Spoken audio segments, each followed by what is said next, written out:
ये कौन सा लेक्चर है स्टूडेंट? 10th। ओके।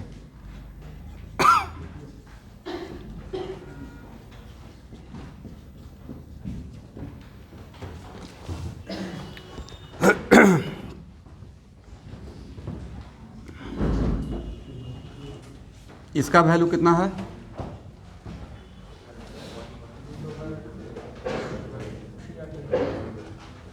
8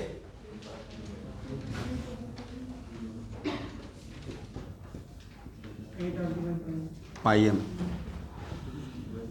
और VRMS का वैल्यू क्या है?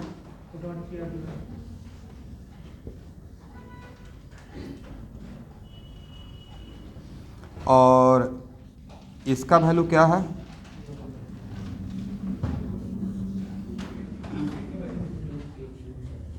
Two RT/।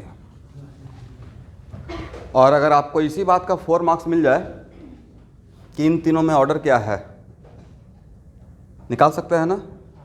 बहुत आसान है, सब में कॉमन फैक्टर है RT/m RT/m RT/m, right. Uncommon है 8/π।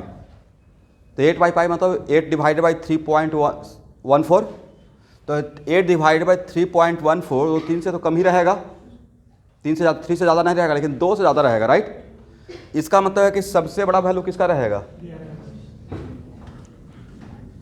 VRMS। उसके बाद V एवरेज, और सबसे कम किसका रहेगा?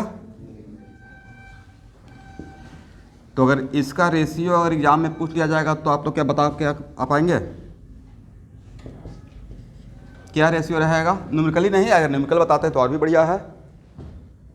तो ये रेशियो हो जाएगा कितना? √3/2/π, सही है ना? √2।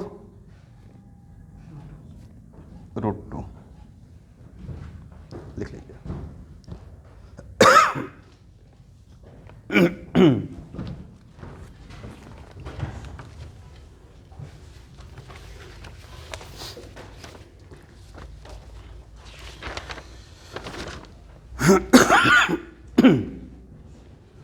अब लिखिए स्टूडेंट, डिग्री ऑफ फ्रीडम।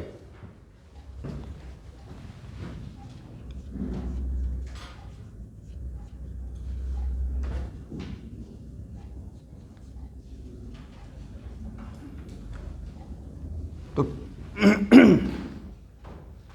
पिछले क्लास तक मैंने आपको क्या पढ़ाया? प्रीवियस क्लास तक आपको ये समझाए थे, ध्यान सुनिएगा। एक हम लोग काइनेटिक एनर्जी का फार्मूला डेवलप किए थे, नहीं? और वो काइनेटिक एनर्जी का फार्मूला क्या था? 3/2 nRT। कितना मोल के लिए? n मोल के लिए। और फिर था 3/2 RT 1 मोल के लिए। और एक था 3/2 RT/Na 1 मॉलिक्यूल के लिए, जिसको हम लोग 3/2 KT नाम दिए थे। Where K stand for what? Boltzmann constant. ये याद रहेगा ना? बट वो ओवरऑल टोटल एनर्जी था या सिर्फ ट्रांसलेशनल था?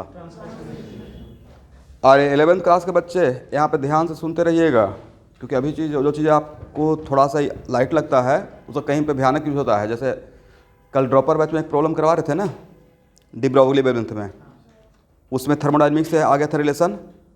और छोटा छोटा ट्रांसलेशनल का मीनिंग क्या होता है, रोटेशनल का मीनिंग क्या होता है, उन सब बातों को देखिए। क्वेश्चन टफ इंडिविजुअल चैप्टर से मिक्स, जैसे दो चैप्टर को मिक्स किया करना स्टार्ट हो गया तो क्वेश्चन टफ हो गया, क्योंकि दोनों चैप्टर का आपको नॉलेज चाहिए, थोड़ा थोड़ा ही चाहिए बट चाहिए।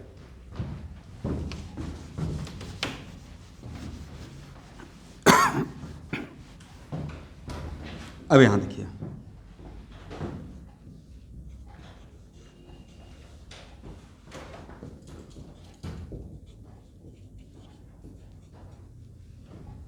Degree of freedom. तो देखिए, मोटा मोटी आप ये मानिए, मतलब बिल्कुल अपने जहन में बैठा लीजिएगा। यहाँ देखिए, इसको समझना ज़्यादा जरूरी है। तो डिग्री ऑफ फ्रीडम में वैसा मोशन, जिस मोशन के वजह से काइनेटिक एनर्जी हो सकता है, उस मोशन को हम लोग डिग्री ऑफ फ्रीडम में अकाउंट में लेंगे, करेक्ट।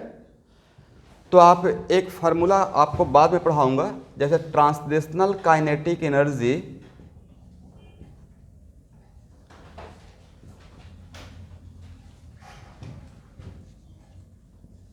इसके लिए तो एक फार्मूला होता है हाफ mv², है या ना। दिस इज कॉल्ड काइनेटिक, हम लोग लेमन लैंग्वेज में काइनेटिक ये बोल देते हैं, बट है तो translational due to linear motion, right. वैसे ही एक और काइनेटिक एनर्जी होता है जिसको नाम बोलते हैं रोटेशनल। क्या बोलते हैं एवरीवन? रोटेशनल। और रोटेशनल काइनेटिक एनर्जी के लिए हम लोग बोलते हैं हाफ आई ओमेगा स्क्वायर। क्या बोला जाता है? Half I, where I stand for what? Moment of. अभी जस्ट जिनको नहीं पढ़ाया गया तो बस इतना जानिए कि हाँ मोमेंट ऑफ कुछ होता है, जो बिल्कुल नहीं जानते हैं। इसका मतलब है कि रोटेशनल काइनेटिक एनर्जी होने के लिए, क्योंकि अदरवाइज ऐसे डायरेक्ट मैं डिग्री ऑफ फ्रीडम समझाना स्टार्ट करूँ तो नहीं सर ऐसा भी हो सकता है, ऐसा भी हो सकता है, बहुत सारा आप एक्सक्यूज कीजिएगा। तो उस एक्सक्यूज से पहले ही मैं इस बात को पहले क्लियर कर लेता हूँ। Rotational kinetic equal to half I omega square, और आई तो होना पड़ेगा। अगर मोमेंट ऑफ इनर्शिया ही नहीं है तो क्या जिसका आप रोटेशनल काइनेटिक निकालना चाह रहे हैं और उसका किसी पॉइंट या किसी एक्सिस के about moment of inertia he zero, तो क्या उस एक्सिस के अबाउट उसका रोटेशनल काइनेटिक अकाउंट में लेंगे? और जिस मोशन के वजह से हम लोग काइनेटिक उस काइनेटिक नहीं काउंट में ले रहे हैं तो उसको डिग्री ऑफ फ्रीडम में काउंट नहीं करेंगे, क्योंकि यहाँ पे डिग्री ऑफ फ्रीडम काउंट कर रहे हैं for finding total kinetic energy. तो बोले क्यों काउंट कर रहे हैं? तो यहाँ पे मेरा मेन काउंट करने का वजह क्या है? वैसा कोई भी मोशन जिसके वजह से क्या होगा, जिसके वजह से हम लोग यहाँ पे काइनेटिक एनर्जी फाइंड आउट कर सकते हैं। एग्री? तो ये बात समझ में आ गया? तो ट्रांसलेशनल के लिए कितना? Half mv²। रोटेशनल के लिए कितना? ओके। तो ट्रांसलेशनल अब यहाँ पे आपको देखना है कि ट्रांसलेशनल मोशन के लिए सब लोग ध्यान से समझिएगा। ट्रांसलेशनल मोशन के लिए 3D में कौन कौन सा मोशन रिस्पॉन्सिबल है? Vx, Vy and Vz, correct. इसका मतलब ट्रांसलेशनल मोशन में मैक्सिमम कितना डिग्री ऑफ फ्रीडम रहेगा? 3 रहेगा। सिमिलरली रोटेशनल मोशन के लिए देखिए, ऐसे तो मैंने ऐसे लिख दिया, बट समटाइम्स हालांकि कहीं पे लिखा हुआ नहीं रहता है ऐसे करके, एक्चुअली तो ऐसे लिखना चाहिए half I x omega x का स्क्वायर। ये आपको सर्कुलर मोशन में पढ़ाऊंगा। आई एक्स क्या है? Moment of inertia about x axis, और ओमेगा क्या है? Angular velocity about x axis. तो जिस एक्सिस के अबाउट मोमेंट ऑफ इनर्शिया उसी एक्सिस के अबाउट एंगुलर वेलोसिटी, राइट। तो इस तरीके से रोटेशनल मोशन में कौन कौन सा हो सकता है वेलोसिटी? ओमेगा एक्स, और क्या हो सकता है? ओमेगा वाई, और क्या हो सकता है? तो maximum rotational degree of freedom कितना हो सकता है? 3 मैक्सिमम। अब maximum translational degree of freedom कितना हो सकता है? 3। तो ट्रांसलेशनल और रोटेशनल दोनों का मैक्सिमम अगर मिला दिया जाए तो मैक्सिमम कितना हो सकता है? 6। मैं नहीं बोल रहा हूँ कि सबका 6, हर चीज़ का 6 रहेगा, बट 6 हो तो सकता है, करेक्ट है ना? अब नेक्स्ट, अपार्ट फ्रॉम दैट, ये तो लिख लिया यहाँ तो ठीक है।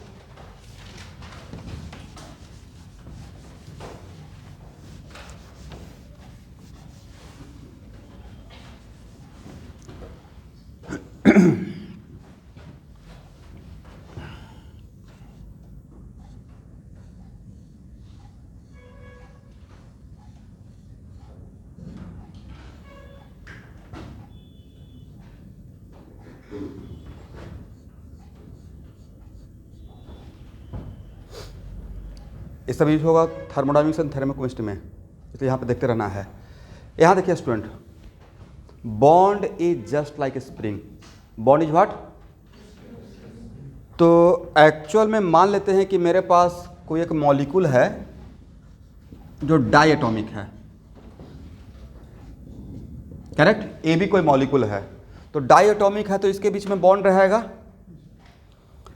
तो जनरली डाई एटॉमिक मॉलिक्यूल का, आपको यहाँ प्रूफ करके दिखा दूंगा, डाई एटॉमिक मॉलिक्यूल का डिग्री ऑफ फ्रीडम 5 होता है। कितना होता है? 3 ट्रांसलेशनल और 2 rotational. But H C Verma को अगर डेप्थ से पढ़िएगा तो मोर देन 5000 डिग्री, मतलब 5000 डिग्री से ऊपर, सपोज कीजिए कि ए मेरा मॉलिक्यूल ट्रांसलेशनल मोशन में है, स्प्रिंग मान लीजिए, और ट्रांसलेशनल मोशन में है और साथ में वाइब्रेट भी करना स्टार्ट किया, करेक्ट? क्योंकि टेम्परेचर अगर बहुत ज़्यादा हाई कर देंगे तो इस बॉन्ड एक टूटने के कगार पे आएगा, तो उस टाइम पे इसमें क्या रहेगा? एक वाइब्रेशन भी आ जाएगा। तो इसलिए वाइब्रेशनल डिग्री ऑफ फ्रीडम को भी काउंट करना पड़ता है। लेकिन वो सिचुएशन कब आएगा? जब टेम्परेचर कितना रहेगा? 5000। और अगर तो सर एक अगर मुझे पता कैसे लगेगा, तो जिसको एक इस पर क्वेश्चन सेट करना रहेगा, पूछना रहेगा, तो वो स्पेशली मेंशन करेंगे कि temperature is more than 5000 degree. अगर 200, 300, 400 या 500 रहेगा तो उस टाइम पे वाइब्रेशनल डिग्री ऑफ फ्रीडम को अकाउंट में नहीं लेते हैं। और यहाँ देखिएगा, तो वाइब्रेशन अगर इस लाइन के अबाउट हो रहा है तो ए और ए एटम मिलकर कर रहा है, कितना एटम कर रहा है? 2। तो इसका भी हम लोग वाइब्रेशनल काइनेटिक का अकाउंट में लेंगे और इसका भी क्या लेंगे? इसका मतलब किसी एक बॉन्ड के अबाउट, तो एक बॉन्ड के about, one of the bond के अबाउट 2 एटम रहेगा, तो किसी वन बॉन्ड के about vibrational degree of freedom 2 count करते हैं, एक इसके लिए और एक इसके लिए। तो मान लेते हैं कि मेरे पास एक डाई एटॉमिक मॉलिक्यूल है और अगर उसमें वाइब्रेशनल डिग्री ऑफ फ्रीडम भी आ गया, वाइब्रेशन की वजह से भी काइनेटिक डेवलप हो रहा है, राइट? देखिए कोई बड़ा बड़ा मशीन चलते रहता है तो वाइब्रेट करते रहता है, राइट? उसमें एक वाइब्रेशनल क्राइटेरिया रहता है, करेक्ट? तो अगर डाई एटॉमिक मॉलिक्यूल में अगर vibrational degree of freedom count करना रहेगा उसके वजह से, तो डिग्री ऑफ फ्रीडम 1 काउंट करेंगे या 2 काउंट करेंगे? 2, एक इसके लिए और एक इसके लिए। इतना बातें समझ में आ गया सबको? लिख लीजिए, ऐसे लिखिएगा। ए लिख पाए? ए लिख लीजिए, उस पर लिखिए, for diatomic molecule maximum vibrational degree of freedom equal to 2। But this are statement only for diatomic, these are statement only for diatomic. For diatomic molecule maximum vibrational degree of freedom equal to 2.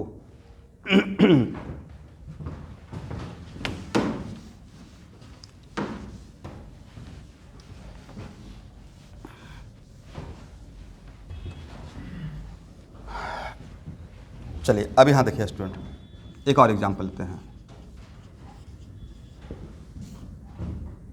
ये मेरा कोई एक atom है, ठीक है? यहाँ देखिए, और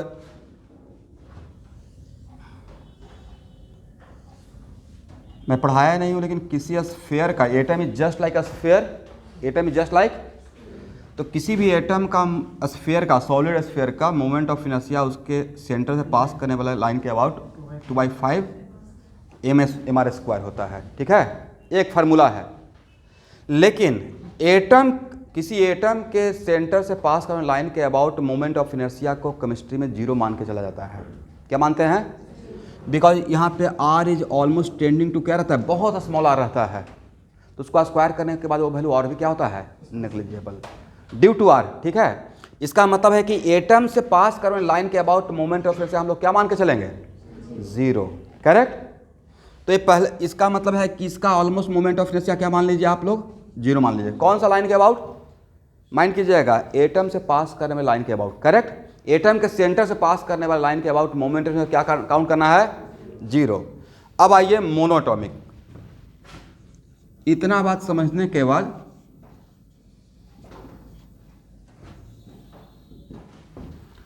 तो मेरे पास अगर मोनोएटॉमिक मॉलिक्यूल है तो मोनोएटॉमिक मॉलिक्यूल का मैं आपको बोल रहा हूं कि इसका डिग्री ऑफ फ्रीडम निकालना है। तो हो सकता है कि ये बात अगर आपको हिंट नहीं करते तो आप ये भी सोच सकते थे कि सर ये घूम भी रहा है, ट्रांसलेट भी कर रहा है। जैसे होता है ना किसी बॉल को, फुटबॉल को, राइट, ऐसे रोटेट भी कर दिया और फेंक भी दिया तो घूमते हुए जाएगा, तो आपको तो लगेगा सर इसका ट्रांसलेशनल मोशन भी है, रोटेशनल मोशन भी है। बट जनरली हम लोग kinetic theory of gases monoatomic के लिए रोटेशनल डिग्री ऑफ फ्रीडम को अकाउंट में नहीं लेते हैं।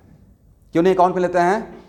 उसका ओमेगा आप अकाउंट में ले भी लिए तो due to this factor kinetic energy उसमें हम लोग सपोज नहीं करेंगे। इतना सा बात समझ में आ गया? क्योंकि मैंने पहला ही लाइन क्या बोला कि डिग्री ऑफ फ्रीडम काउंट कर रहे हैं, उन सारे मोशन को डिग्री ऑफ फ्रीडम में काउंट करेंगे जिसके वजह से मुझे काइनेटिक एनर्जी मिलेगा। क्या मिलेगा? ऐसा नहीं फील लेने के लिए, नहीं नहीं सर ऐसा तो हो सकता है, घूमते जाएगा फिर ट्रांसलेट भी करेगा। तो आपको मैं आपको खुद करने के लिए बात बोल भी दूंगा, आगे चल के रॉन्ग हो जाएगा। तो पहले कोर चीज़ को पकड़ लीजिए, ठीक है, कि डिग्री ऑफ फ्रीडम काउंट किसके लिए कर रहे हैं, वो सारा मोशन डिग्री ऑफ फ्रीडम के लिए रिस्पॉन्सिबल रहेगा, जिसकी वजह से मुझे क्या मिलेगा, काइनेटिक एनर्जी। ऑनलाइन बच्चे इतना समझ में आ गया, करेक्ट है। तो इस कॉन्सेप्ट के साथ मोनोएटॉमिक का डिग्री ऑफ फ्रीडम क्या रहेगा, क्या रोटेशनल मोशन काउंट में लेंगे, तो सिर्फ कौन सा मोशन ले जाएगा, ट्रांसलेशनल लेंगे, X motion, Y motion and Z motion. तो इसका और डिग्री ऑफ फ्रीडम को मैं एफ से इंडिकेट कर रहा हूँ। तो बोलिए इसका डिग्री ऑफ फ्रीडम क्या रहेगा, मोनोटॉमिक का 3 रहेगा, और ये 3 कौन सा रहेगा, सिर्फ ओनली ट्रांसलेशनल, समझ गए।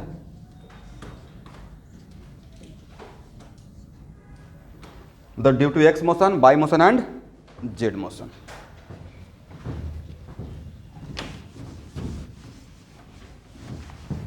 हाँ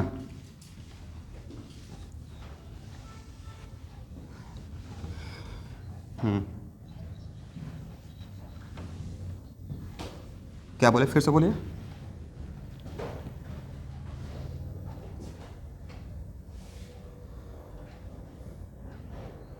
तो उसके लिए मैं पहले यहाँ पे लिखवा दूंगा, वाइब्रेशनल डिग्री ऑफ फ्रीडम तभी स्टैंड करता है जब टेम्परेचर कम से कम 5000 के बराबर या उससे ऊपर रहता है। और वो फिजिक्स में जनरली ज़्यादा इंपॉर्टेंट रहेगा आपके लिए, केमिस्ट्री में तो इतना पूछा ही नहीं जाएगा आपसे, लेकिन यहाँ पे फिर भी लिखवा देंगे, ठीक है। उससे नीचे में जैसे 200 200 डिग्री 300 डिग्री में नहीं स्टैंड करेगा, क्योंकि वाइब्रेशनल डिग्री ऑफ फ्रीडम का मतलब क्या है कि आप टेम्परेचर बहुत ज़्यादा मेंटेन कर दिए हैं। अब ये क्या कर रहा है कि ब्रेक होने के कगार पे है, तो ब्रेक होने से पहले बॉन्ड को जस्ट लाइक स्प्रिंग मानिए, वो वाइब्रेट भी करेगा, ठीक है। अब यहाँ देखिए डायएटॉमिक मॉलिक्यूल, और तो सर एग्जाम में आएगा तो क्या आंसर देंगे, तो एग्जाम में अगर सिंपली डायएटॉमिक मॉलिक्यूल का डिग्री ऑफ फ्रीडम पूछा जाएगा और क्वेश्चन का बाकी कोई डिमांड नहीं, फोर्स नहीं किया गया है क्वेश्चन में, तो सिंपली 5 लिख कर आइएगा, कितना 5। अगर उनको वाइब्रेशनल पे फोर्स करना रहेगा एक्स्ट्रा नॉलेज के लिए, वहाँ पे मेंशन कर देंगे if temperature is more than 5000 degree, तब डिग्री ऑफ फ्रीडम क्या होगा, तब आप एक्स्ट्रा एक वाइब्रेशन सोचिए।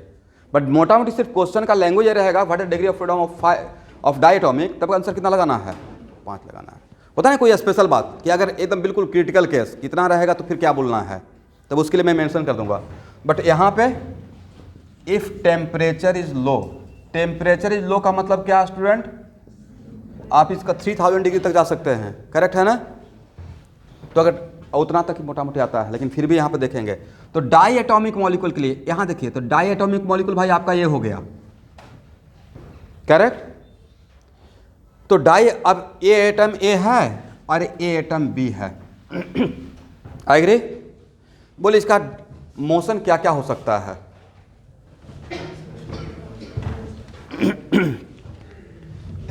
यहाँ देखिए आपको समझाने के पॉइंट ऑफ व्यू से एक कैप मेरा एटम है और एक कैप भी मेरा एटम है, एग्री। ये भाई एक्स मोशन भी कर सकता है, वाई मोशन भी कर सकता है और जेड मोशन, तो इस ट्रांसलेशनल तो 3 रहेगा ही रहेगा, और क्या हो सकता है, रोटेशनल, करेक्ट। तो एक लाइन ऐसा भी तो हो सकता है जिसके अबाउट ये रोटेट कर सकता है, हाँ या ना, करेक्ट। और इसके about moment of inertia countable है, अकाउंट में लेंगे। मैंने बोला है एटम के सेंटर से पास करने वाले एक्सिस के अबाउट नहीं लेंगे, एटम के सेंटर से पास करने वाले एक्सिस के अबाउट नहीं लेंगे। बट ये तो एटम के सेंटर नहीं है, तो दोनों के बीच का यहाँ पे है, तो यहाँ से अगर इसका डिस्टेंस r है, कितना है, बॉन्ड लेंथ के आधा रहेगा, बॉन्ड लेंथ के। तो किसी पार्टिकल का किसी एक्सिस के अबाउट मोमेंट ऑफ इनर्शिया, वो पार्टिकल का उस एक्सिस से अगर डिस्टेंस r है तो mr² होता है, क्या होता है, तो इसका अकाउंट में लेना है। तो ये क्या हो जाएगा, इस लाइन के अबाउट होगा, मान लेते हैं कि जेड एक्सिस है, वाई एक्सिस के अबाउट भी तो होगा, है या ना। बट क्या है इस, तो यहाँ पे एक तो लाइन ये हो गया, दिस वन, एक लाइन ये हो गया। अगर इसको हम लोग वाई एक्सिस, इसको वाई एक्सिस बोल रहे हैं और इसको जेड एक्सिस बोल रहे हैं, तो एक्स एक्सिस तो भाई ये हो जाएगा, हाँ या ना। तो आपको यहाँ पे आई वाई अकाउंट में लेना है, मिलेगा, आई जेड मिलेगा, बट आई एक्स को क्या अकाउंट में करना है भाई, 0, करेक्ट। तो rotational degree of freedom for diatomic के लिए कितना लेंगे, 3 लेंगे या 2 लेंगे? कौन सा छोड़ना पड़ रहा है? उस लाइन के अबाउट छोड़ना पड़ रहा है जो लाइन इन दोनों एटम से मत करने के मॉलिक्यूलर एक्सिस, मोटा मोटी क्या बोल दीजिए, मॉलिक्यूलर एक्सिस के अबाउट आपको छोड़ना पड़ेगा। वजह उसके अबाउट, अब देखिए इसके अबाउट एक घूम सकता है, मतलब क्या कर रहे हैं कि एक घूम रहा है, मान लेते हैं, होता ना कि एकदम रिजिड हो गया, नहीं सर तो घूमना तो चाहिए, मान लेते हैं एक्सेप्टेड, बट घूमने से अगर काइनेटिक नहीं मिल रहा है तो उसको अकाउंट में नहीं लेना है, ठीक है। तो डाई एटॉमिक के लिए कितना मिलेगा आपको, 5 मिलेगा। कौन कौन सा, 3 ट्रांसलेशनल और 2 रोटेशनल। यहां तक समझ में आ गया?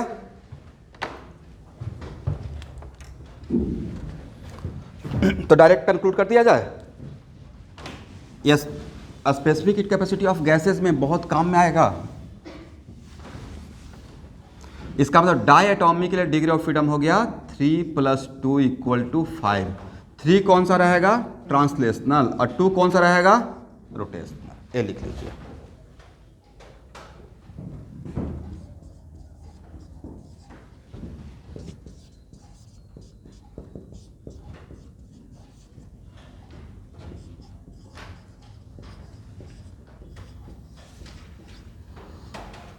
अब यहाँ देखिए, लेकिन अगर टेम्परेचर, अब यहाँ पे स्पेशली मैं आपके लिए मेंशन कर दिया, if temperature greater than 5000 degree C, बराबर या उससे बड़ा, तब यहाँ पे डिग्री ऑफ फ्रीडम कितना होगा, 3 + 2 + 2।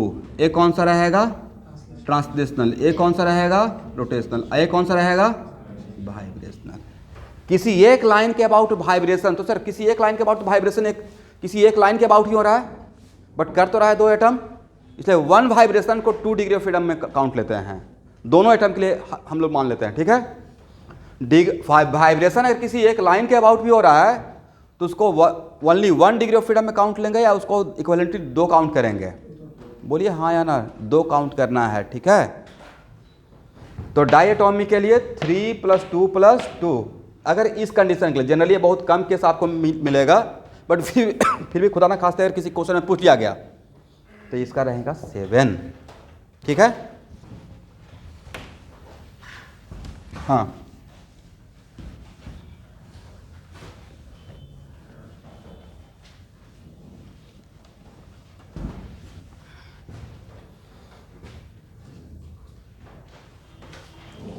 इलेवेंथ क्लास के बच्चे यहाँ देखिए,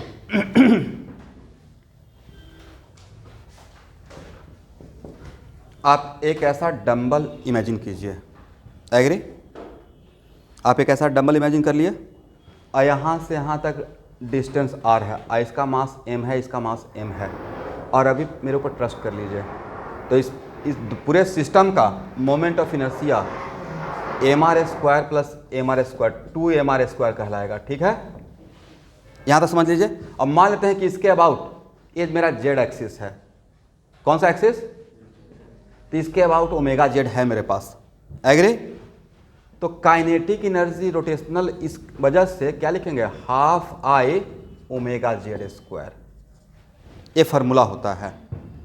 ये सब अब आपको लगेगा नहीं, बट फिर भी थोड़ा बोलने से आपको कॉन्फिडेंस मिल जाएगा, अभी नहीं रिक्वायर्ड है, ये रहेगा। तो ये तो z एक्सिस के अबाउट हुआ, तो इस लाइन को अगर z एक्सिस बोल रहे हैं तो भाई ये ऐसे घूम रहा है, ऐसा भी तो हो सकता है कि ये ऐसे घूमे, अभी ये कैसे घूम रहा है, ऐसे या ऐसे, लाइन ऐसे है तो इसके बाद तो ऐसे घूमेगा ना, और लाइन ऐसे है तो ऐसे घूमेगा। तो अगर ये बाई एक्सिस हो गया तो इसके अबाउट भी तो मोमेंट इनर्शिया लेंगे, और तब इसके अबाउट भी एक रोटेशन होगा, तो उसको हम लोग क्या बोलेंगे, rotational kinetic energy due to by motion, due to what, by motion. समझ में आ गया? दो एक ऐसा रहेगा, एक ऐसा रहेगा, ठीक है। अब हाँ ना बोलिए भाई।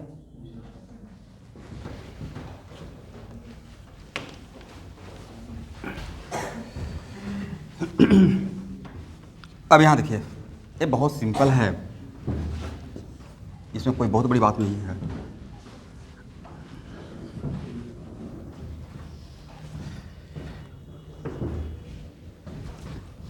अब अगर ट्राई एटॉमिक या पॉली एटॉमिक, ध्यान सुनिएगा स्टूडेंट, ट्राई एटॉमिक या पॉली एटॉमिक, लेकिन साथ में मैंने मेंशन क्या किया, non linear. Correct, try atomic या पॉली एटॉमिक है, लेकिन ऐसा भी तो हो सकता है कि मेरे पास एटम 4 है बट चारों का चारों बिल्कुल एक लाइन पे है, लीनियर हो जाएगा। करेक्ट, लेकिन अगर पॉली एटॉमिक और ट्राई एटॉमिक या पॉली एटॉमिक नॉन लीनियर है, समथिंग लाइक दिस,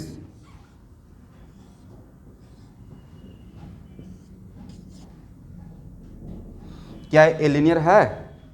नहीं है। तो भाई यहाँ पे तो इसका एक्स मोशन भी रहेगा, ट्रांसलेशन का वाई भी रहेगा, जेड भी रहेगा, और आपको नहीं लगता कि इसमें रोटेशनल भी मिल जाएगा किसी, ठीक है, इसके अबाउट, इस लाइन के अबाउट, इसका तो इन दोनों का रोटेशनल नहीं मिलेगा, इन दोनों का रोटेशनल मिलेगा या नहीं मिलेगा? मिल जाएगा। अगर इस लाइन के अबाउट इन दोनों का नहीं मिलेगा, इन दोनों का मिल जाएगा। इस तरीके से यहाँ पे, और मैक्सिमम रोटेशनल तो 3 ही हो सकता है। इसका मतलब है कि ट्राई एटॉमिक या पॉली एटॉमिक का maximum degree of freedom due to translational motion 3 रहेगा, और ड्यू टू रोटेशनल मोशन कितना रहेगा? 3 रहेगा। Sir what about vibrational? तो वाइब्रेशनल डिग्री ऑफ फ्रीडम के लिए एक इसका काउंट करेंगे, एक इसका काउंट करेंगे, इसका काउंट करेंगे, और एक, तो इसमें वाइब्रेशनल डिग्री ऑफ फ्रीडम अगर 4 एटम है, 1 2 3 4, तो कितना लीजिएगा? 4 लेंगे, हर एटम का लेंगे। ठीक है, सारा एटम वाइब्रेट करेगा। बट मुझे जहाँ तक अभी पिछले 30 ईयर्स का क्वेश्चन बैंक में देखा हूँ, तो पॉली एटॉमिक का वाइब्रेशनल बहुत रेयर केस में पूछा गया है, ना के बराबर। डाई एटॉमिक तक पूछा गया है, पॉली एटॉमिक तक, क्योंकि देखिए एग्जामिनर का भी एक्सपेक्टेशन उतना ही है जितना कि आप कर सकते हैं। ऐसा नहीं कि आपसे रिसर्च थोड़े उनको करवाना है, आप 12th लेवल के एग्जाम में बैठने वाले हैं। बट फिर भी अगर अकाउंट में रहेगा तो कोई बात नहीं है, अगर वाइब्रेशनल के लिए रहेगा भी तो जितना आइटम रहेगा ना उतना हम लोग उसका डिग्री ऑफ फ्रीडम वाइब्रेशन के लिए काउंट कर लेंगे। डाई एटॉमिक था तो कितना काउंट कर लिया? 2। पॉली एटॉमिक में रहेगा तो एटम काउंट कर लेंगे। यहाँ इस डायग्राम में 4 एटम दिखा रहे हैं तो 4 काउंट कर लेंगे, बट इसमें बहुत ज़्यादा माथा मारने का रिक्वायरमेंट नहीं है। ठीक है, तो बोलिए, तो वाइब्रेशनल को अभी इग्नोर करते हैं, और नॉन लीनियर के लिए तब डिग्री ऑफ फ्रीडम कितना रहेगा भाई? 3 + 3। इस एक किसके लिए? ट्रांसलेशनल के लिए। एक किसके लिए?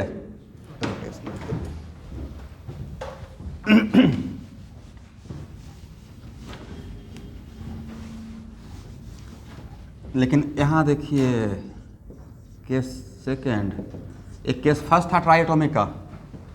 केस फर्स्ट में मैंने क्या किया, क्योंकि आप तो पॉली एटॉमिक के लिए डिग्री, यहाँ देखिएगा सब लोग ड्रॉपर प्लस बच्चे, आप पॉली एटॉमिक के लिए तो आप दिमाग में रट के जाएंगे कि degree of freedom equal to 6, right? सब लोग मोटा मोटी यही रट लेता है, सबका रटा हुआ रहता है। मोनोएटॉमिक के 3, डाई एटॉमिक के 5 और पॉली एटॉमिक के लिए 6। लेकिन आपसे एग्जाम में पूछ लिया जाएगा C2H2, ये क्या है? डाई एटॉमिक है या पॉली एटॉमिक है? पॉली, और कुछ नहीं पूछा जाएगा। C2H2 का H2 का पूछ लिया जाएगा, तो most of the Janata answer 6 लगा के आ जाएंगे। बट अगर C2H2 का स्ट्रक्चर देखा जाए तो नो डाउट ये पॉली एटॉमिक है, बट इसका degree of freedom diatomic जैसा रहेगा। वजह, इसके अबाउट हम लोग रोटेशनल मोशन काउंट में लेंगे। इसमें चारों का चारों एटम एक लाइन के लॉन्ग हो गया, तो ये जो लाइन है मॉलिक्यूलर एक्सिस, इसके अबाउट हम लोग रोटेशनल मोशन काउंट में नहीं करेंगे। तो ये पॉली एटॉमिक होते हुए भी डिग्री ऑफ फ्रीडम किसके जैसा देगा? डाई एटॉमिक के जैसा देगा। करेक्ट है ना? एक एग्जाम्पल ये हो गया। एक और एग्जाम्पल ले लेते हैं, CO2। CO2 भी ट्राई एटॉमिक है बट है लीनियर। लीनियर के बजाय, अब तो आप जानते हैं 11th क्लास के बच्चे, कोई भी कार्बन अगर 2 सिग्मा और 2 पाई बनाता है, it must be sp, but इसका रिवर्स हो भी सकता है। और अगर sp है तो एक कैसा ज्योमेट्री रहेगा? लीनियर रहेगा। ए कार्बन है sp, ए भी कार्बन है sp, ए भी कार्बन क्या है? sp है। करेक्ट? तो इसका मतलब पॉली एटॉमिक है बट लीनियर है, तो उस केस में डिग्री ऑफ फ्रीडम कितना लेंगे? 5 ही लेंगे, just like diatomic. Correct? ये रहेगा ट्रांसलेशनल। सबको क्लियर हो गया?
देखिए तो मैंने क्या लिखा, Maxwell theory of equipartition of energy. सबसे पहले इस टर्म से वाकिफ होते हैं। What is meaning of equipartition?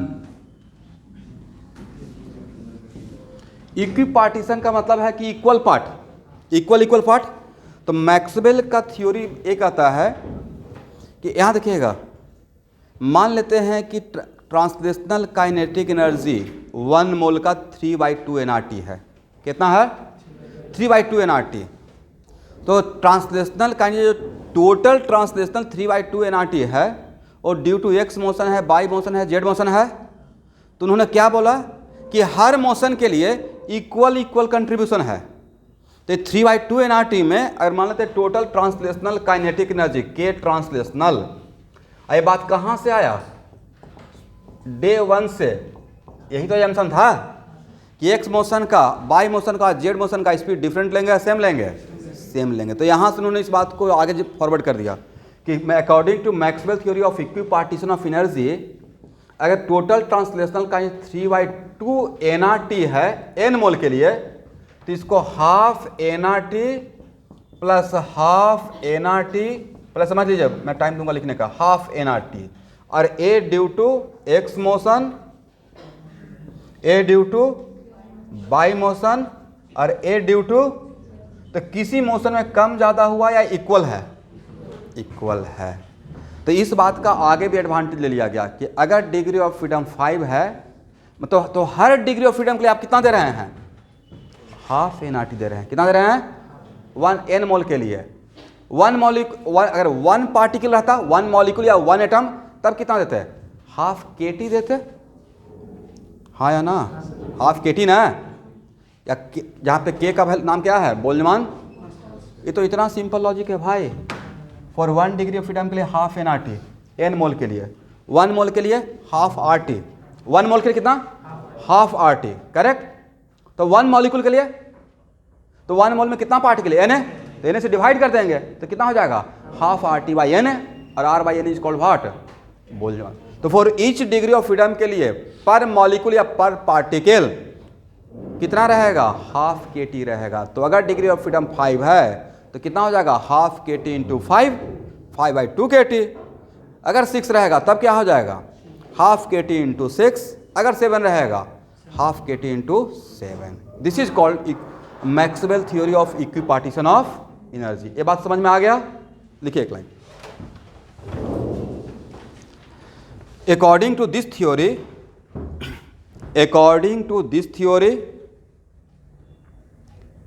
energy associated with each degree of freedom, energy associated with each degree of freedom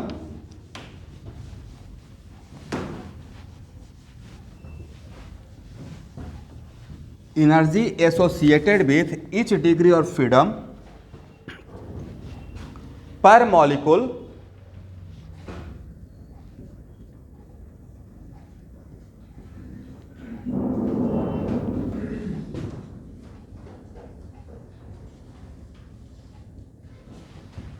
ये लिख लीजिएगा, करेक्ट।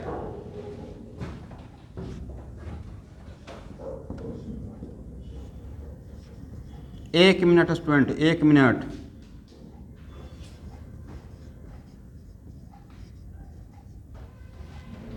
देखिए तो मैंने यहाँ पे सिर्फ काइनेटिक एनर्जी मेंशन किया है, ना ही ट्रांसलेशनल ना ही रोटेशनल। काइनेटिक एनर्जी पर डिग्री ऑफ फ्रीडम पर मॉलिक्यूल कितना रहेगा? ये रहेगा। हाँ बोलिए। अब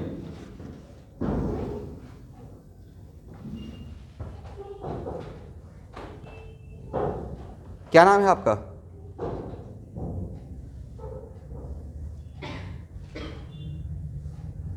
अभी तो बताया डिग्री ऑफ फ्रीडम 7 कब होगा? डाई एटॉमिक का डिग्री ऑफ फ्रीडम 7 कब होगा बच्चे? ऑनलाइन कब बोले तो?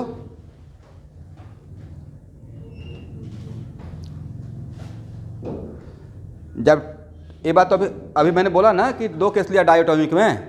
अगर लो टेम्परेचर है, अगर टेम्परेचर का वैल्यू 5000 से कम है, तब तक आपको 5 ही काउंट करना है। लेकिन अगर टेम्परेचर 5000 के बराबर है, उसे क्रॉस करता है तो उसमें एक वाइब्रेशन भी आ जाता है मॉलिक्यूल में, तब उस टाइम पे डायटोमिक के लिए कितना काउंट करेंगे?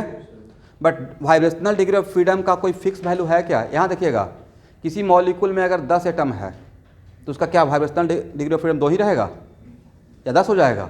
सारे एटम वाइब्रेट करेगा ना भाई। तो लगता है कितना लेंदी आपसे पूछा जाएगा, आप डाई एटॉमिक तक ही काउंट में रखिए दिमाग में। मैक्सिमम ये रखिए कि अगर ट्राई या पॉली रहेगा, मान लेते हैं किसी मॉलिक्यूल में 4 एटम है और टेम्परेचर उतना हाई कर दिया, पहले तो उतना हाई पे बॉन्ड ही ब्रेक कर जाएगा। सिंपल सी बात है, वाइब्रेशन करने से पहले ब्रेक हो जाएगा, इसलिए बहुत कम पूछने के चांस। लेकिन फिर भी अच्छी प्रमाण कुछ क्वेश्चन है, तो वहाँ पे 1-2 क्वेश्चन में ऐसा आएगा, रेयर है वो भी, ठीक है ना। चलिए अब लिखिए, if degree of freedom equal to F, if degree of freedom equal to F,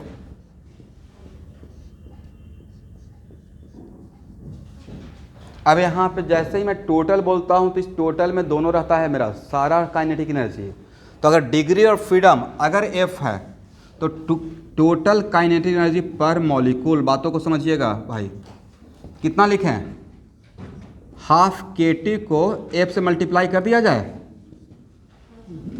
तो कितना हो जाएगा? F/2 KT।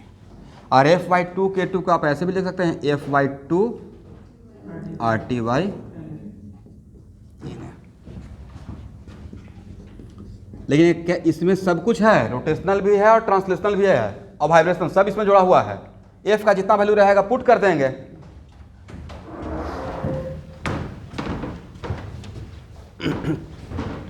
यहां देखिए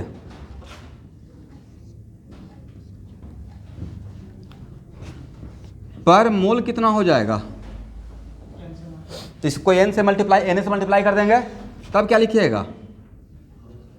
F/2 RT।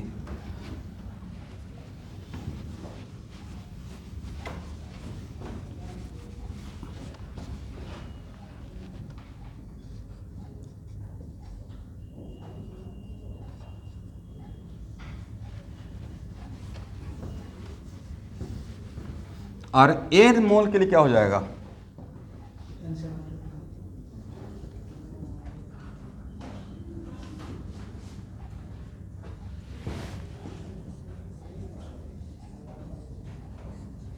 F/2 NRT। सही है।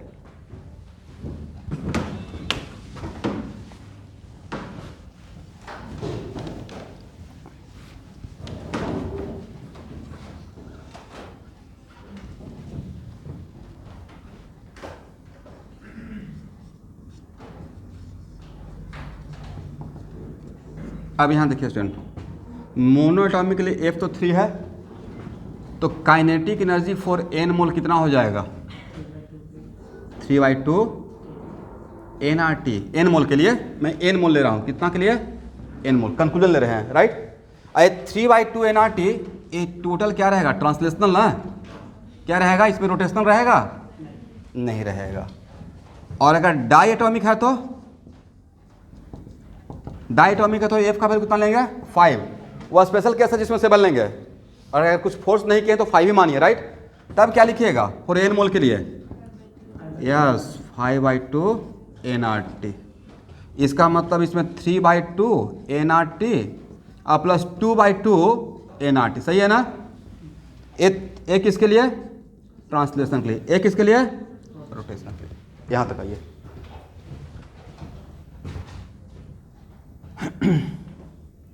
और अगर ट्राई एटॉमिक और अगर लीनियर है, ट्राई एटॉमिक या पॉली एटॉमिक, ठीक है एवरीवन, ट्राई या पॉली एटॉमिक, लेकिन अगर लीनियर है तब भी आपको F का वैल्यू कितना लेना है? 5 ही लेना है। पॉली एटॉमिक है, 4 एटम है उसके अंदर, पॉली एटॉमिक में काउंट लेंगे, लेकिन अगर एक ही लाइन पे है तो उसका 3 रोटेशनल डिग्री ऑफ फ्रीडम बन पाएगा या सिर्फ 2 बन पाएगा? 2 बन पाएगा। जिस लाइन के अबाउट सारा आइटम है उस लाइन के अबाउट रोटेट करने से भी मोमेंटरी से आपको नहीं मिलेगा, करेक्ट। दैट्स वाई इस केस में भी कितना लिखेंगे? Total kinetic energy equal to 5/2 NRT। इसमें एक केस और बना लीजिए,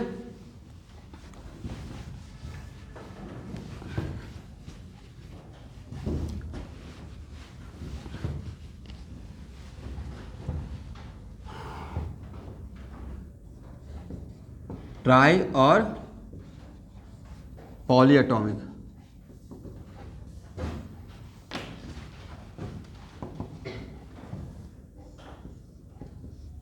लेकिन नॉन लीनियर, तब टोटल कितना हो जाएगा स्टूडेंट?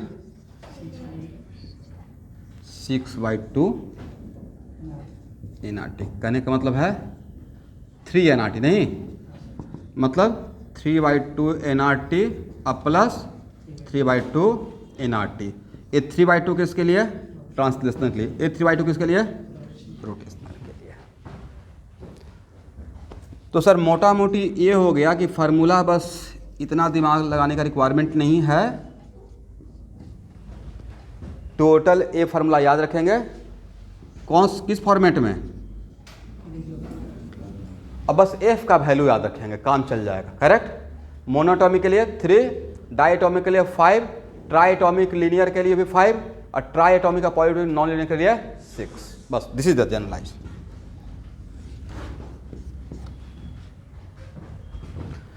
लेकिन मैं एनआरटी के बदले पीवी तो लिख सकता हूँ, है या ना? और कहीं पे अगर ऐसा लिखा रहेगा दिस वन F/2 पीवी, ये भी सही है। किसके बदले पुट कर दिए? एनआरटी के बदले।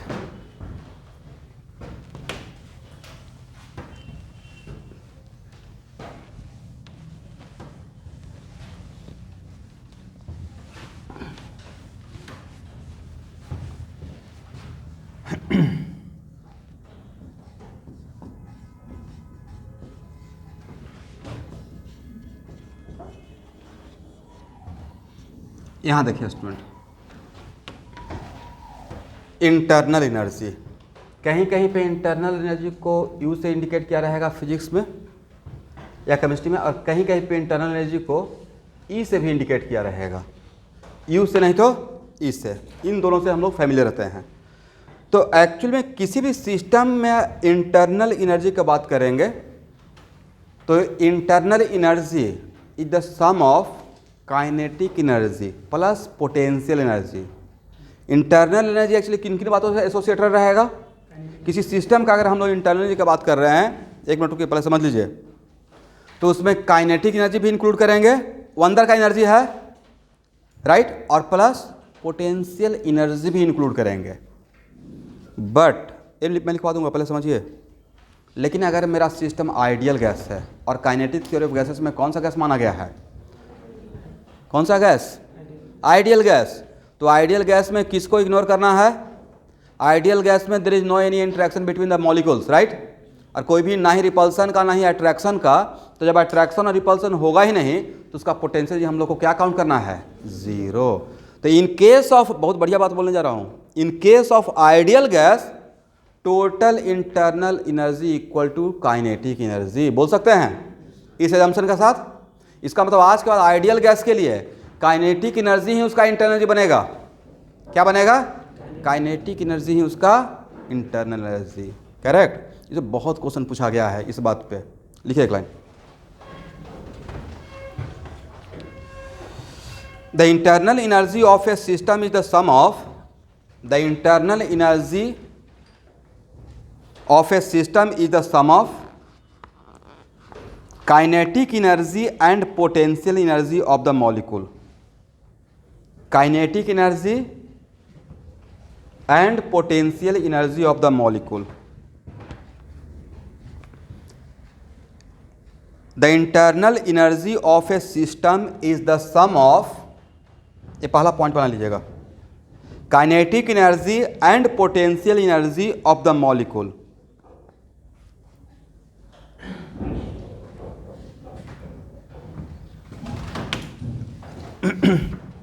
लिखिए अब एक और point, specially for ideal gas, specially for ideal gas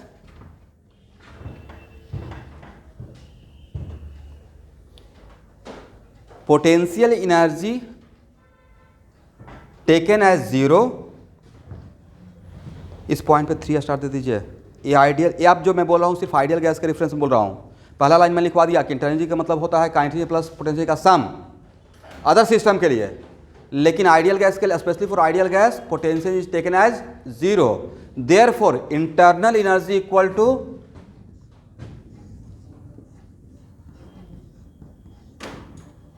A ideal gas के लिए क्या हम लोग ए लिख सकते हैं, ओनली फॉर आइडियल गैस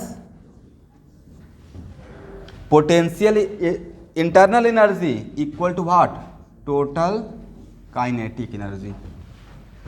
यहाँ देखिएगा internal equal to what, total kinetic energy, correct है ना। और वो कितना काइनेटिक कितना है भाई, यस, इस फार्मूला को ध्यान से देखिए, कमाल का फार्मूला है। यहाँ देख लिए। अब बताइए, ये तो काइनेटिक एनर्जी हो गया, एग्री ना। अब आपसे पूछा जाएगा कि for fixed amount of a given gas, for fixed amount of a given gas, दो बात एक साथ मैंने बोल दिया। फिक्स्ड अमाउंट मतलब एन को फिक्स कर दिया, और गिवन गैस मतलब एफ फिक्स कर दिया। गैस बता दिया तो उसका डिग्री ऑफ फ्रीडम फिक्स हो गया ना। डिफरेंट डिफरेंट गैस के लिए different different degree of freedom रहेगा, but for fixed amount of a given gas बोल दिए तो इसका मतलब एन भी फिक्स हो गया, एफ भी फिक्स हो गया। तब सिर्फ वेरिएबल क्या हो सकता है, टेम्परेचर। इसका मतलब एक मिनट रुकिए भाई, इसका मतलब टेम्परेचर कांस्टेंट तो इंटरनल एनर्जी कांस्टेंट, करेक्ट। इसका मतलब ideal gas for fixed amount of given gas में बॉयल्स लॉ में कौन सा लॉ, आइसोथर्म रहता है ना। तो टी कांस्टेंट है तो एक पॉइंट से दूसरे पॉइंट तक जाएगा तो क्या चेंज इन इंटरनल होगा या चेंज इन इंटरनल जीरो हो जाएगा। नहीं, बात को समझे बात को, मैंने क्या बोला, इसमें समझने वाला कोई बात है भी नहीं। मैंने बोल दिया for fixed amount of given gas, तो इसमें किसको कांस्टेंट कर दिया, आर तो पहले से ही कांस्टेंट है, इसको भी कांस्टेंट कर दिया, इस टर्म को भी कांस्टेंट कर दिया, ये बात बोलकर। तो टेम्परेचर कांस्टेंट तो ए वैल्यू भी क्या हो जाएगा, कांस्टेंट हो जाएगा, राइट। तो चेंज इन टेम्परेचर जीरो तो चेंज इन इंटरनल कितना होगा, और किसी भी क्वांटिटी का चेंज जीरो होता है मतलब वो क्वांटिटी कांस्टेंट है, हाँ या ना। वो क्वांटिटी वेरिएबल है या कांस्टेंट है, कांस्टेंट है, यही मैं बोलना चाह रहा था, करेक्ट। एक मिनट रुकिए। बट आपका इंटरनल एनर्जी कौन कौन सा फैक्टर पे डिपेंड करेगा, यहाँ देखिए भाई, आपका इंटरनल एनर्जी गिवन गैस पे डिपेंड करेगा मतलब डिग्री ऑफ फ्रीडम पे, आपका इंटरनल एनर्जी क्वांटिटी पे डिपेंड करेगा। एट द सेम टाइम आपका इंटरनल एनर्जी टेम्परेचर पे डिपेंड करेगा। टेम्परेचर ज़्यादा इंटरनल एनर्जी ज़्यादा, टेम्परेचर कम इंटरनल एनर्जी, और टेम्परेचर टेंडिंग टू जीरो तो इंटरनल एनर्जी क्या हो जाएगा, जीरो हो जाएगा, क्योंकि वो तो काइनेटिक एनर्जी ही है। बट ये सारी बातें किसके लिए है, आइडियल गैस के लिए। किसके लिए, यहाँ तक क्लियर है। इसका मतलब ये क्या बोल सकते हैं कि आइडियल गैस के लिए internal energy is only the function of, function समझते हैं ना, इसका कैसे बोलते हैं, by the function of x. इसका मतलब बाई का वैल्यू एक्स पर डिपेंड कर रहा है, वैसे ही internal energy the function of क्या हम लोग एब्सोल्यूट टेम्परेचर बोल सकते हैं। बट ये बात बोलने के लिए एक बात बोलना पड़ेगा, और क्या बोलना पड़ेगा, this the statement for fixed amount of given gas. Formula को ही तो समझना है, ये फार्मूला बोल रहे हैं तो किस संदर्भ में बोल रहे हैं, किसके रेस्पेक्ट में बोल रहे हैं, for fixed amount of given gas.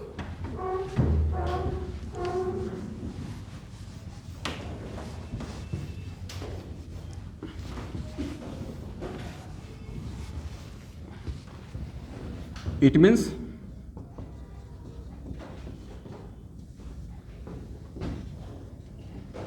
for fixed amount of given gas T constant तो डेल्टा यू क्या हो जाएगा, क्योंकि आप U equal to F/2 nRT लिखे हैं, करेक्ट। और इसके रेस्पेक्ट में अगर बात कर रहे हैं तो डेल्टा U इक्वल टू आप क्या लीजिएगा, इस तरफ डेल्टा लगाए तो इस तरफ भी तो डेल्टा लगाएंगे, तो ए कांस्टेंट क्वांटिटी इससे बाहर आ जाएगा, F/2 nR डेल्टा लिख सकते हैं। इसको बोलते हैं टेकिंग चेंज बोथ साइड या टेकिंग डिफरेंशियल बोथ साइड, एक ही बात है, ठीक है। और अगर आपका T ही कांस्टेंट हो गया, T कांस्टेंट, तो क्या डेल्टा यू जीरो हो जाएगा, और डेल्टा जीरो का मतलब final minus initial equal to what, zero. मतलब जो फाइनल है वही क्या है, इनिशियल है। अच्छा, इसी चीज़ को ऐसे लिख सकते हैं everyone, D equal to F I two A not D T. If change of temperature is very very small, तो चेंज इन टेम्परेचर क्या रहेगा, very small, that is known as D U. इसी को पढ़ते हैं स्टैंडर्ड फॉर्म में, taking differential both side. ठीक है, लिख लीजिए।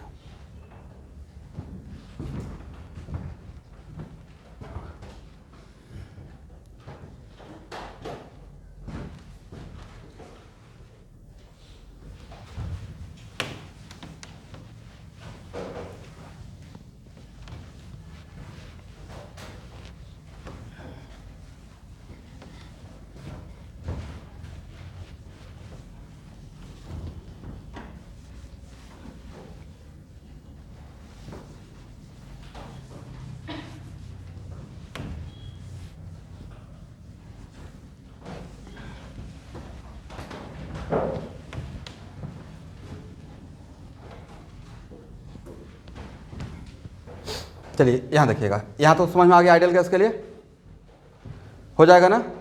अब मान लेते हैं P वर्सेज V का ग्राफ है और यहाँ पे T कांस्टेंट कर दिए, और किसके लिए, for fixed amount of given gas के लिए, for fixed amount of, graph तो ऐसा ही रहता है। और अगर मैं A से B पे आया, कहाँ इस पर क्वेश्चन सेट किया जाएगा, थर्मोडायनामिक्स पे इस पर बहुत सारा क्वेश्चन आपको HC में मिलेगा। ठीक है, तो छोटा अभी जैसे कैसे मैं चीज़ों को पहले तोड़ तोड़ को समझाता हूँ, बाद में उसी को कॉम्प्लिकेट करते हैं। तो अगर T कांस्टेंट है for fixed amount of given gas, N भी कांस्टेंट है और गिवन गैस है। 1 मिनट स्टूडेंट, तो क्या ये बोल सकते हैं UA इक्वल टू UB, या किसी भी कोई भी एक पॉइंट P ले लेते हैं इक्वल टू UP।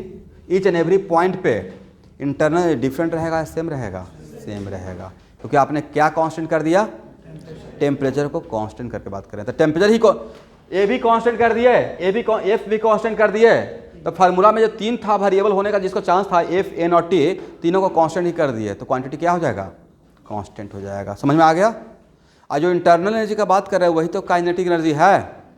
अब काइनेटिक की बात कर रहे हैं या इंटरनल एनर्जी, बात आइडियल गैस के लिए राम और श्याम हो गया। आइडियल गैस के लिए जो काइनेटिक एनर्जी है वही तो क्या है, इंटरनल एनर्जी है। ठीक है, हाँ या ना, ठीक है। तो एक बढ़िया प्रॉब्लम लिया जाए, लिखिए। 2 non conducting container having volume V1 and V2, 2 non-conducting container having volume V1 and V2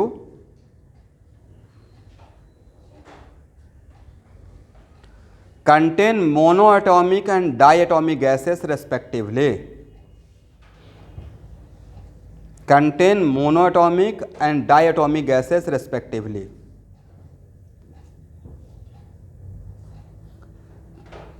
देखिए स्टूडेंट, इसको मैं एक काम करता हूँ, जितना मैं देर में मैं लैंग्वेज बनाऊंगा उतना देर में आप लोग क्वेश्चन सॉल्व करके मुझे दिखा दीजिएगा। इसलिए डायग्राम भी बना देते हैं, ठीक है। और इस टाइप का क्वेश्चन मैं ऑलरेडी एक बार करवा चुका हूँ, बट एक क्वेश्चन उससे डिफरेंट है और ये भी क्वेश्चन पूछा हुआ है।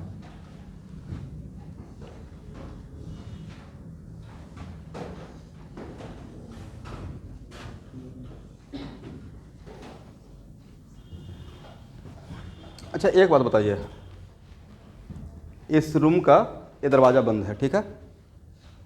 अभी भाई जिसके पास जितना पैसा है वो आपके पास है, कुछ तो होगा, 5 रुपया 10 रुपया, राइट।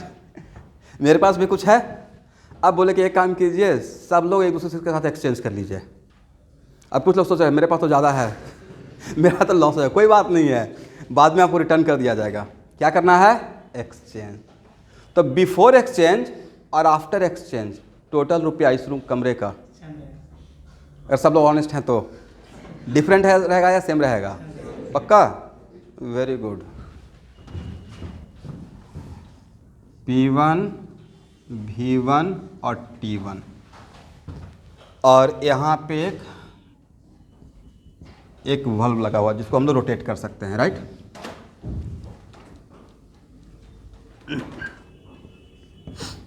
और यहाँ पे P2 V2 एंड T2, और यहाँ पे है mono atomic gas,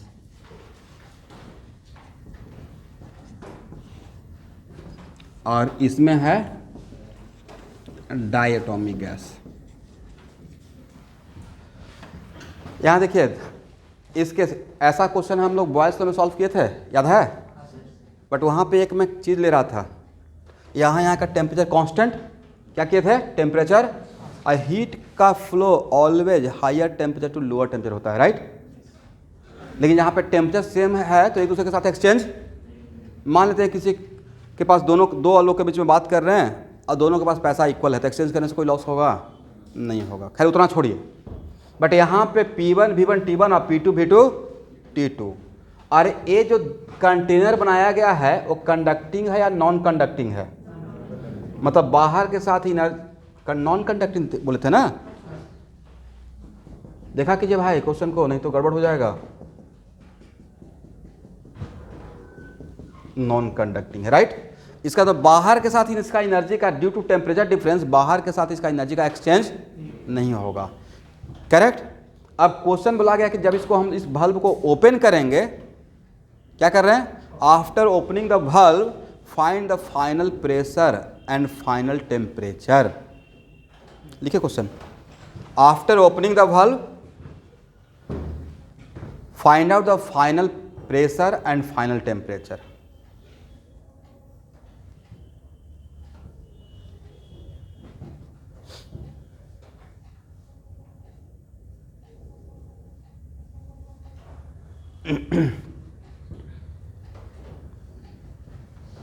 final pressure and final temperature दोनों निकालना है। We have to find out final pressure as well as final temperature. इस क्वेश्चन को आप लोग ट्राई करेंगे, कोशिश कीजिए। इसमें सिर्फ बॉयल्स लॉ के कॉन्सेप्ट से बनेगा, सिर्फ बॉयल्स लॉ के कॉन्सेप्ट से नहीं बनेगा भाई, यहाँ पे टेम्परेचर कांस्टेंट नहीं है, राइट?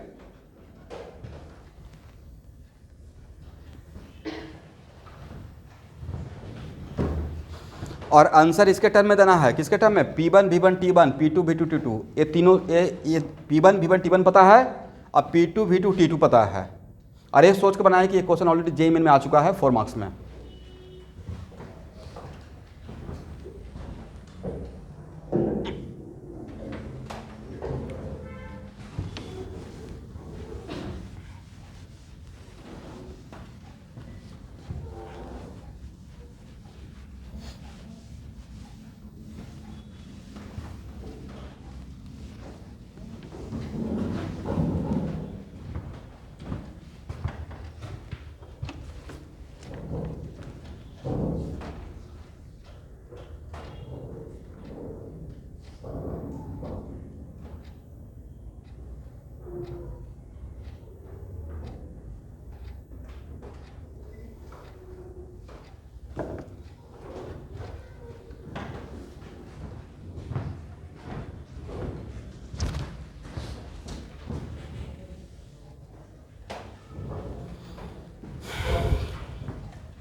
हेलो, हाँ सर।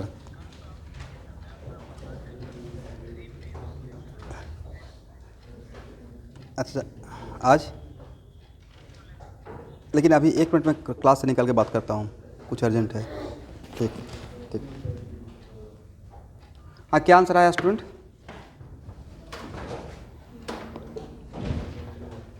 आंसर बताइए टी का।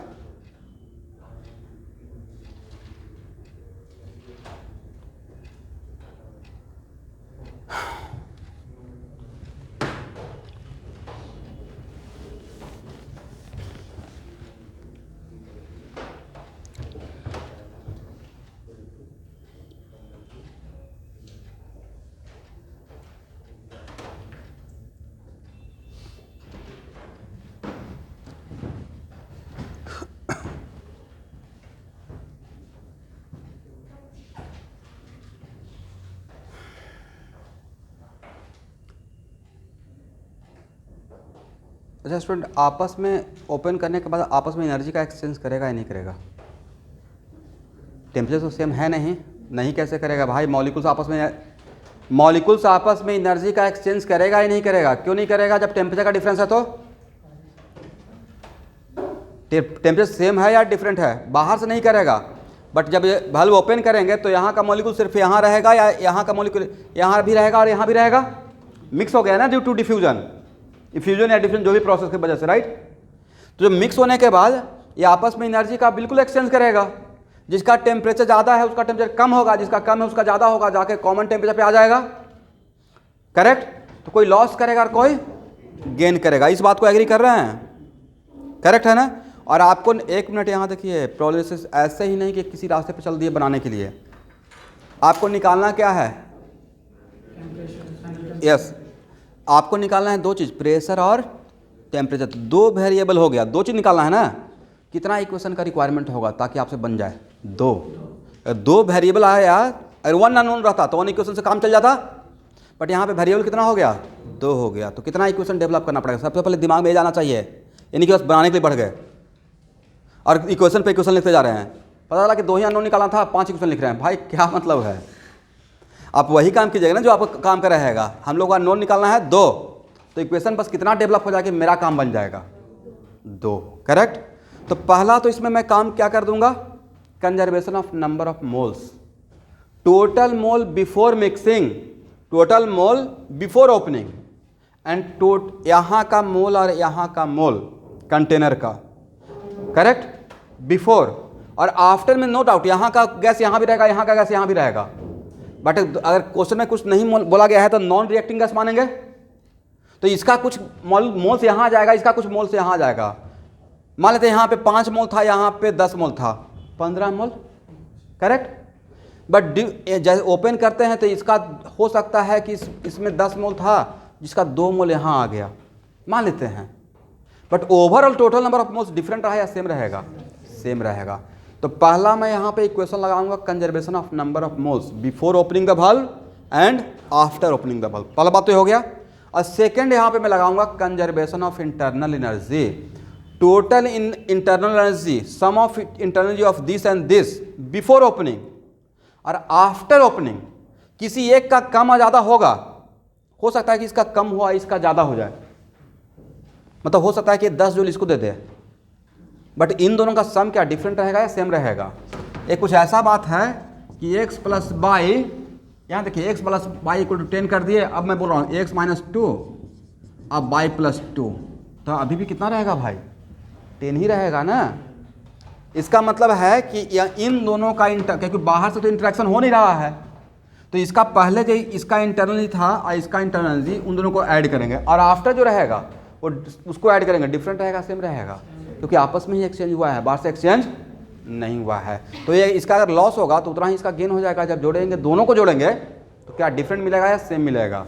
सेम मिलेगा। समझ में आ गया सॉल्यूशन? तो इसमें क्या करना है लिखिए। ऑनलाइन का स्टूडेंट समझ में आया मैंने क्या बोला?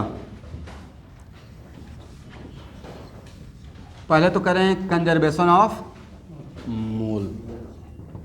तो कंजर्वेशन ऑफ मोल के लिए यहाँ देखिए P1 V1 बाई RT1, देखिए तो मैंने सही लिखा,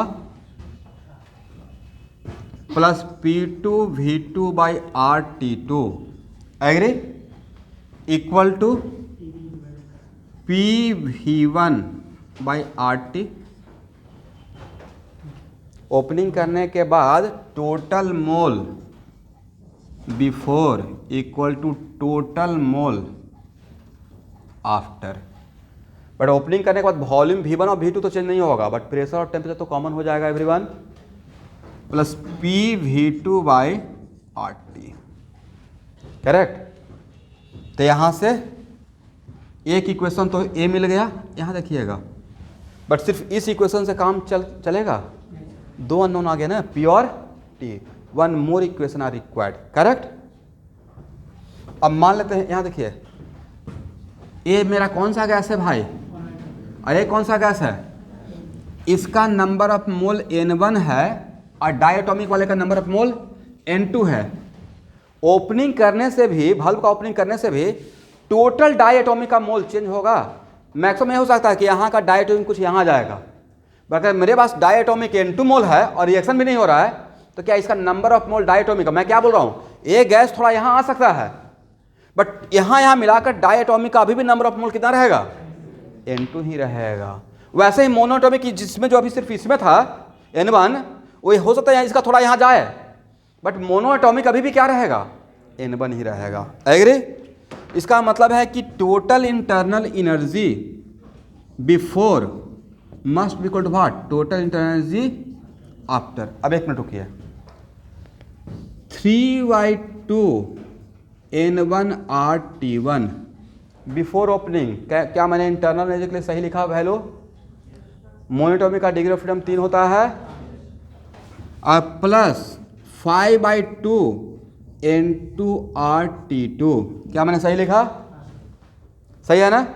क्योंकि डायटोमिक के लिए क्या होता है डिग्री ऑफ फ्रीडम 5 लेते हैं, right, equal to 3/2 N1RT।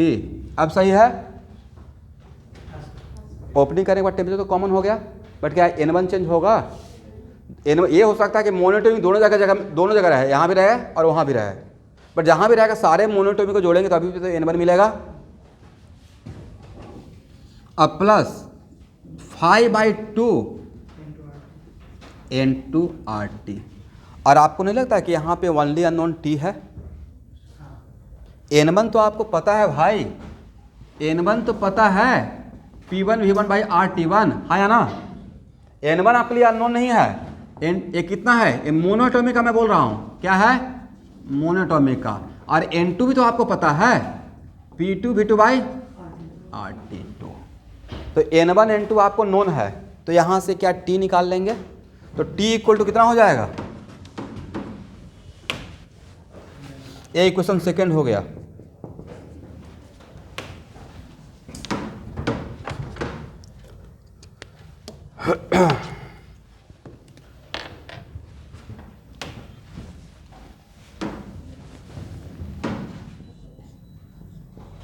T equal to हो जाएगा 3/2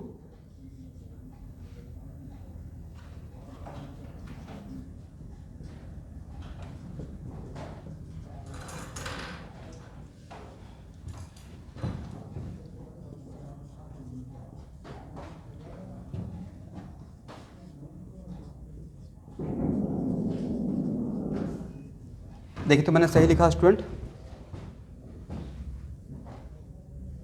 T को कॉमन ले लिए, इसको नीचे भेज दिए और N1RT1 के बदले P1 V1 लिख दिए, है ना?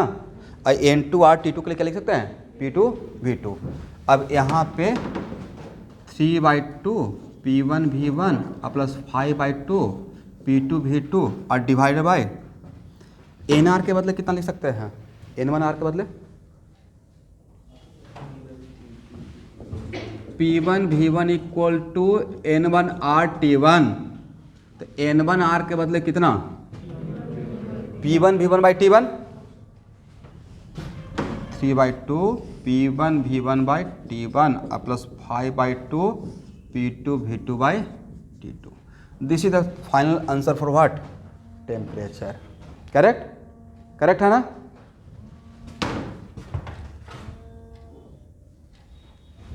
और अगर टेम्परेचर पता चल गया, यहाँ देखिए, ध्यान से देखिएगा, यहाँ तक आइए, एग्जाम में इतना बड़ा जब सॉल्यूशन देखिएगा ना तो वहाँ पे ऐसे ही कॉन्फिडेंस कम हो जाएगा, जबकि बहुत आसान क्वेश्चन था, देखिए अच्छा क्वेश्चन है। अब यहाँ से P कॉमन ले लीजिए, तो P/T कॉमन, इसमें मैं P/T कॉमन लेता हूँ, तो P/T के लिए क्या लिखेंगे, P1 V1/RT1 plus P2 V2/RT2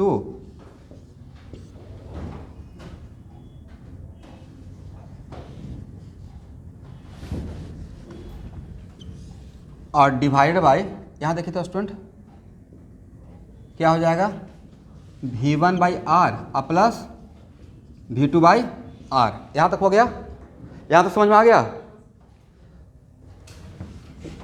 क्या क्रॉस मल्टीप्लाई करके T से मल्टीप्लाई कर दें,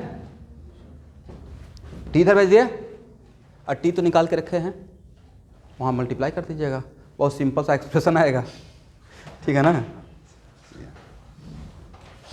एक क्वेश्चन बहुत आसान हो जाता अगर न्यूमेरिकल वैल्यू 1 2 3 दिया रहता, नहीं, पर दिया हुआ पैरामेट्रिक फॉर्म में उपाय नहीं है।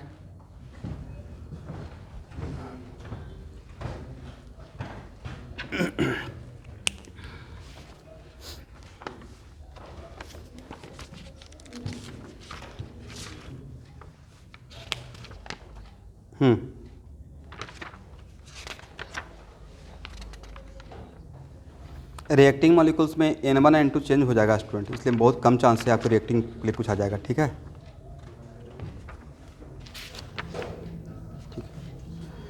चलिए अब 11th क्लास के बच्चे पहले लिखिए तो होम टास्क, वहाँ पे नोटबुक में ही लिखिए, सब लोग लिखिए। क्लास असाइनमेंट एक्स, इसमें 2 है ना, क्लास असाइनमेंट सेकेंड, लिखिए लिखिए, क्लास असाइनमेंट सेकेंड का एक्सरसाइज 4 ये डिस्कस करूंगा। क्लास असाइनमेंट सेकेंड का एक्सरसाइज 5, और 1 मिनट, क्लास असाइनमेंट सेकेंड का जो एक्सरसाइज 4 या 5 है उसमें जो काइनेटिक एनर्जी पूछा गया है, तो एक्चुअली में उसमें थोड़ा आंसर आपका डिफ़र कर सकता है। डिफ़र ये कर सकता है कि सपोज कीजिए कि अगर आज के बाद इतना पढ़ाने के बाद अगर मैंने बोला कि find out the kinetic energy of oxygen, correct, oxygen diatomic है, तो आप उसका डिग्री, अगर मैंने आपको बोला तो आप उसका क्या लिखिएगा 5/2 nRT, एग्री ना, अनटिल अनलेस जब तक आपको नहीं बोला कि ट्रांसलेशन निकालिए। तो यहाँ पे हो सकता है कि आंसर सिर्फ ट्रांसलेशन का दिया हुआ रहे, जो कि गलत है। मैं पहले ही बोल दे रहा हूँ कि आंसर आपका डिफ़र कर सकता है आपसे, तो आप एक बार देख लीजिएगा कि ट्रांसलेशनल में निकालने के बाद आंसर आता है या नहीं आता है। तो नेक्स्ट क्वेश्चन, सर मैं क्या करूँगा एग्जाम में भाई अगर काइनेटिक एनर्जी पूछा गया है तो काइनेटिक एनर्जी का मतलब टोटल क्या करना है, आंसर नहीं भिड़ाना है कि आंसर मिलाने के लिए बस ट्रांसलेशन कर रहे हैं। जो आज सिखाया है उसी को फॉलो कीजिएगा। इस एक्सरसाइज में शायद लिखना कोई जहाँ से भी प्रिंट हुआ है तो लिखना भूल गया है कि हाँ इसमें ट्रांसलेशनल, अगर ट्रांसलेशन मेंशन कर देते तो आंसर शायद कहीं कहीं मैच करेगा। तो आप आंसर को मत देखिए, अगर मैच करता देन फाइन, लेकिन किसी को इसको क्वेश्चन में काइनेटिक एनर्जी का आंसर अगर मैच नहीं करेगा इसका मतलब उसमें सिर्फ ट्रांसलेशन निकाला हुआ है। बट अनटिल अनलेस जब तक नहीं मेंशन करते हैं कि मुझे ट्रांसलेशन चाहिए तब तक आप क्या सिर्फ ट्रांसलेशन बताइएगा या टोटल बताएंगे। समझ में आ गया मैंने क्या बोला? ओके। उसके बाद लिखिए क्लास असाइनमेंट फर्स्ट का पेज नंबर 3 में जाइएगा तो वहाँ से शुरू होगा kinetic theory of gases and molecular collision, ठीक है। उसमें सिर्फ वांडर वाल इक्वेशन जो गैस का इक्वेशन है उस पर क्वेश्चन रहेगा, उसको छोड़ दीजिएगा, बाकी सॉल्व कर लेना है। तो उसका एक्सरसाइज 1 में देख लेना है। अब बाकी मैं जब सॉल्व करूँ तो साथ में सॉल्व कीजिएगा, ठीक है। ये नेक्स्ट संडे तक बना के आइएगा। नेक्स्ट संडे सिर्फ क्वेश्चन डिस्कस करूँगा और नेक्स्ट संडे एक और चीज़ पढ़ाऊँगा, रिमाइंडर दीजिएगा। थोड़ा सा आपको कोलिजन थ्योरी पढ़ना है, मतलब मीन फ्री